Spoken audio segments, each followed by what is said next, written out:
Budaya Bali tergerus akibat pariwisata berlebihan atau overtourism, globalisasi, modernisasi, dan komersialisasi budaya yang mengakibatkan pergeseran gaya hidup tradisional, kenaikan harga tanah dan biaya hidup atau gentrifikasi, tergesernya kepemilikan lokal oleh investor asing, kerusakan lingkungan, serta mengancam nilai-nilai spiritual dan adat istiadat, terutama pada generasi muda yang lebih terpapar budaya digital global.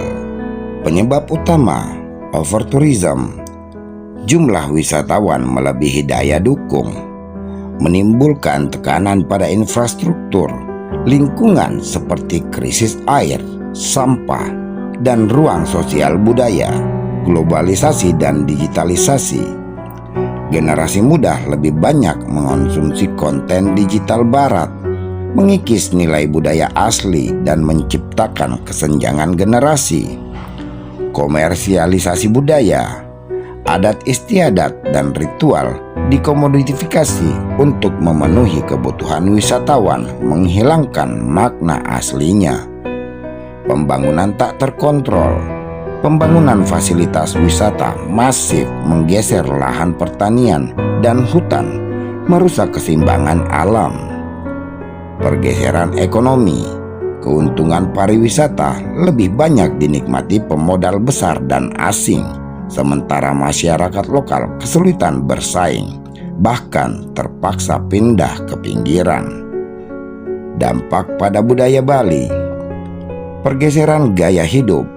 Gaya hidup tradisional terancam karena tekanan ekonomi dan modernitas, mendorong sebagian orang melakukan praktik yang tidak berkelanjutan.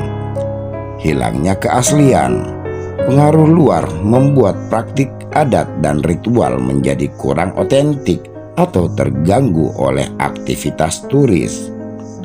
Ketimpangan sosial, kesenjangan antara pemilik modal dan masyarakat lokal semakin melebar.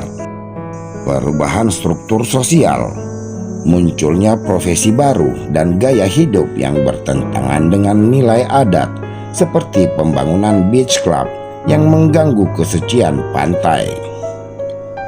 Beberapa upaya yang dapat dilakukan: penguatan regulasi pariwisata dan perlindungan lingkungan, promosi pariwisata berbasis budaya yang menghormati adat istiadat, peningkatan kapasitas masyarakat lokal dan literasi digital, serta penerapan kembali kearifan lokal seperti awik-awik atau peraturan adat.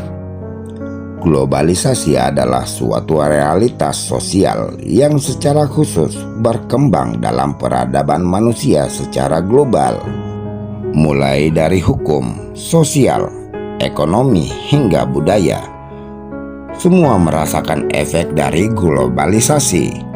Bali adalah salah satu destinasi wisata paling populer di dunia yang mengalami dampak signifikan dari globalisasi.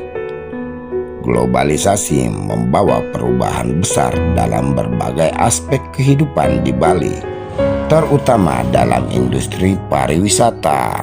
Bali yang dikenal sebagai Pulau Dewata telah lama menjadi destinasi wisata favorit. Generasi muda semakin terpapar pada budaya global yang seringkali mengakibatkan penurunan minat terhadap tradisi lokal.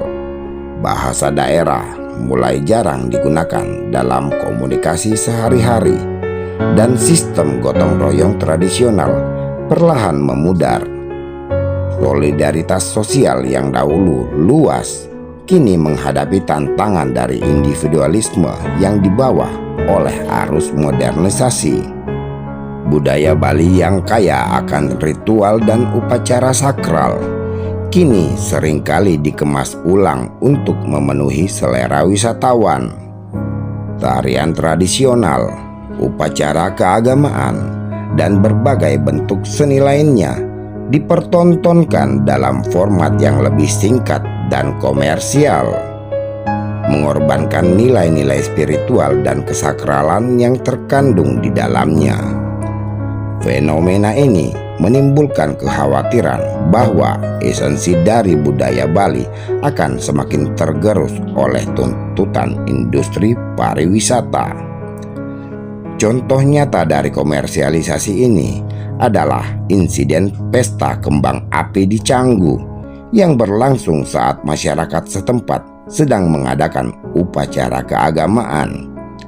Kegiatan tersebut tidak hanya mengganggu, tetapi juga menunjukkan kurangnya sensitivitas terhadap budaya Bali yang sangat menghormati siklus spiritual dan keseimbangan alam. Insiden semacam ini mencederai kesakralan budaya dan menimbulkan gesekan antara kebutuhan pariwisata dan penghormatan terhadap tradisi lokal. Melonjaknya jumlah turis di Bali membawa dampak positif dalam bentuk pertumbuhan ekonomi dan peningkatan infrastruktur. Namun tanpa pengelolaan yang bijaksana, hal ini dapat mengancam kelestarian budaya lokal yang menjadi jiwa dari Pulau Dewata. Diperlukan keseimbangan antara pengembangan pariwisata dan pelestarian budaya agar Bali tidak kehilangan jati dirinya di tengah arus modernisasi. Kolaborasi antara pemerintah, masyarakat lokal, dan pelaku industri pariwisata menjadi kunci untuk menjaga agar budaya Bali tetap hidup dan berkembang seiring dengan dinamika zaman. Disadari, kini Bali mengalami fenomena overtourism. Overtourism adalah kondisi ketika jumlah wisatawan yang datang ke suatu destinasi melebihi kapasitas yang dapat ditampung secara berkelanjutan oleh lingkungan, infrastruktur, dan masyarakat setempat. Fenomena ini tidak hanya menyebabkan kerusakan lingkungan, tapi juga memengaruhi kehidupan sosial dan budaya lokal. Di Bali, overtourism mulai menjadi sorotan ketika angka kunjungan wisatawan terus meningkat drastis setiap tahunnya. Indikasi overtourism di Bali terlihat dalam berbagai aspek. Kemacetan lalu lintas yang parah menjadi salah satu bukti nyata, terutama di kawasan wisata utama seperti Kuta, Seminyak, Canggu, dan Ubud. Kondisi ini diperparah oleh jumlah kendaraan bermotor yang bahkan melebihi jumlah penduduk Bali. Selain itu, pantai-pantai utama seperti Kuta dan Seminyak mengalami penumpukan sampah plastik, menunjukkan bahwa infrastruktur pengelolaan limbah tidak mampu mengimbangi besarnya volume sampah yang dihasilkan wisatawan. Banyak permasalahan yang berakar dari overtourism di Bali. Fenomena ini tidak hanya berdampak pada lingkungan, tetapi juga merusak struktur budaya, sosial, hingga ekonomi Bali. Tanpa langkah nyata dari semua pihak yang berkepentingan, Bali bisa kehilangan daya tarik utamanya di mata dunia. Peningkatan jumlah wisatawan, khususnya wisatawan asing ke Bali, muncul berbagai persoalan yang timbul di Pulau Bali. Banyak turis asing yang tidak menghormati adat istiadat setempat, melakukan kekerasan, merusak fasilitas umum, dan bahkan bekerja secara ilegal tanpa izin. Selain itu, overtourism menyebabkan kenyamanan sebagai destinasi wisata menurun drastis. Kemacetan lalu lintas di Bali yang cukup signifikan, perkelahian yang melibatkan wisatawan asing yang cukup sering terlihat di berita-berita online, hingga hilangnya keaslian budaya lokal menjadi pemandangan sehari-hari. Alih-alih menjadi tempat healing, Bali perlahan-lahan berubah menjadi destinasi liburan yang penuh ketidaknyamanan. Perilaku sebagian wisatawan asing yang kurang menghargai budaya lokal memperburuk situasi. Pelanggaran norma, berpakaian tidak pantas di tempat suci, hingga pengrusakan tempat umum oleh wisatawan asing menjadi pemandangan yang makin sering terjadi. Ironisnya, Tidak sedikit warga lokal yang memberikan contoh dan terdorong untuk mengejar keuntungan pariwisata semata, kadang ikut mengabaikan kearifan lokal mereka sendiri. Pelaku usaha lokal juga banyak yang lebih menyukai pelanggan dari luar negeri dibanding dari dalam negeri. Salah satu fenomena yang pernah terjadi di Bali adalah fenomena banjir. Banjir bukan semata persoalan hidrometeorologis, melainkan juga peringatan kultural. Alih fungsi lahan, pembangunan pariwisata masif, degradasi subak, serta rendahnya kesadaran ekologis masyarakat.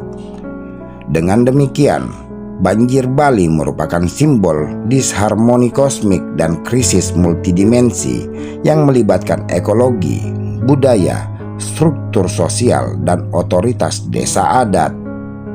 Diketahui bahwa kawasan tropis termasuk Indonesia menghadapi peningkatan intensitas hujan ekstrim sebagai konsekuensi perubahan iklim global.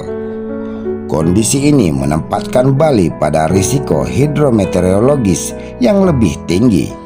Namun, perlu digarisbawahi bahwa hujan ekstrim hanyalah pemicu, bukan penyebab utama banjir di Bali. Sejalan dengan pernyataan pakar dari Universitas Udayana, banjir di Bali justru dipicu secara signifikan oleh alih fungsi lahan, terutama konversi sawah subak menjadi kawasan pariwisata seperti hotel, villa, dan restoran, maupun perumahan modern. Subak yang semula berfungsi sebagai sistem ekologis, yaitu mengatur alih air, menjaga infiltrasi tanah, dan mencegah limpasan permukaan, kini kehilangan daya guna karena lahan-lahannya tertutup beton.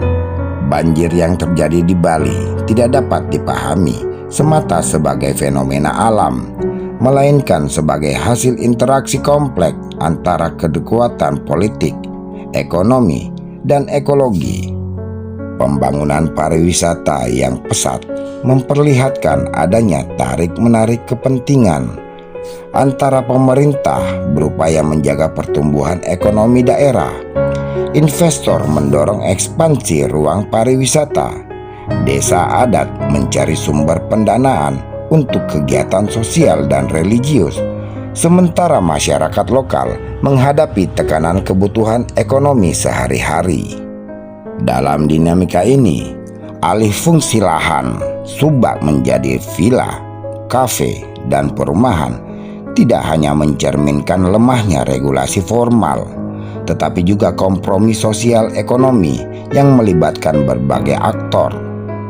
Kompromi sosial ekonomi antara kebutuhan pembangunan, kepentingan modal, dan kelangsungan tradisi desa adat. Pemerintah daerah sering berada dalam posisi dilematis. Di satu sisi dituntut menjaga kelestarian lingkungan, di sisi lain didorong oleh kebutuhan peningkatan pendapatan asli daerah serta penyerapan tenaga kerja.